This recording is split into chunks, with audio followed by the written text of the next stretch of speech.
بتعرف تتكلم سوري؟ اه طبعا، ده انا مولود في باب الحاره يحرق حريشكم. انا هقول لك ازاي تتكلم سوري في 3 ثواني بالظبط. انت اي كلمه هتقولها هتمطها وتمدها قوي بدلع كده. خليك سايب نفسك خالص. يعني محمود تشرب قهوه هتقولها ازاي؟ محمود بدك قهوه. كده انت سوري اصيل. واي حد تقابله اول ما تشوفه تقول له تشكل قاسي. كده انت مولود في سوريا. بتعرف تتكلم مغربي؟ اه طبعا، ده انا مولود في حواري كازابلانكا حبايبي. انا هقول لك ازاي تتكلم مغربي في 3 ثواني بالظبط. انت قبل اي كلمه حط حرف الكاف. يعني اسمع كده: كسلامك عليكو كنحب كنتصور صوره زوينه. كده انت مغربي اصيل. ولو اي حد بقى قال لك اي حاجه قول له وخا وخا. كده انت مولود في المغرب. بتعرف تتكلم عراقي؟ اه طبعا، ده انا مولود في حواري بغداد دول حبايب قلبي. انا هقول لك ازاي تتكلم عراقي في 3 ثواني بالظبط. انت هتبدل اي حرف كاف بحرف الجيم. جيم قلب على شين شويه وتمد الحرف اللي في الاخر بدلع كده.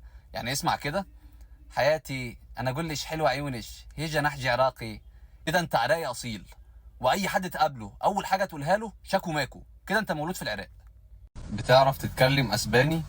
عيب عليكي، ده لعبتي من زمان. من وانا صغير وانا بتفرج على حاجات اسباني كتير قوي. اسمعي: ايكر كاسياس سيرخيو راموس ديسباسيتو. بتعرف تتكلم فرنسي؟ جو مابيل طبعا، ده من وانا صغير في المدرسه باخد فرنسي. اسمعي: جو مابيل كيليان امبابي بنزيما كانتيه. بتعرف تتكلم جزائري؟ اه طبعا، ده انا مولود في حواري قسنطينه، ده انا بحبهم بالذات. انا هقول لك ازاي تتكلم جزائري في 3 ثواني بالظبط. انت كل اللي عليك تعمله انك تتكلم بسرعه قوي قوي بسرعه من غير ما حد يفهمك وانت متعصب. كده كده هم مش بيفهموا بعض هناك.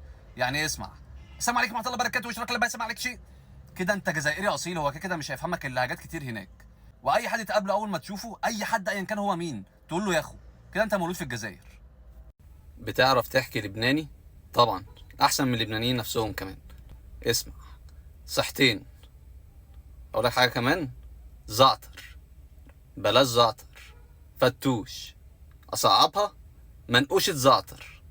والله انا كتير مهضوم. بتعرف تتكلم فرانكو؟ ايوه طبعا يا اسطى. عامل ايه؟ انا الح وانت. انا تمام كويس. هتروح فين ايه النهارده؟ انا رايح لصحابي. مع السلامة يا حبيبي. بتعرف تتكلم تركي؟ عيب عليكي، ده انا تخصص تركي، بتفرج على مسلسلات تركي بالهبل. اسمعي: مراد امانه لا تقوصني، قولوا لابراهيم لا يقوصني. مراد بيك لا تتركني هيك. بتعرف تتكلم اه طبعا. اسمع كده: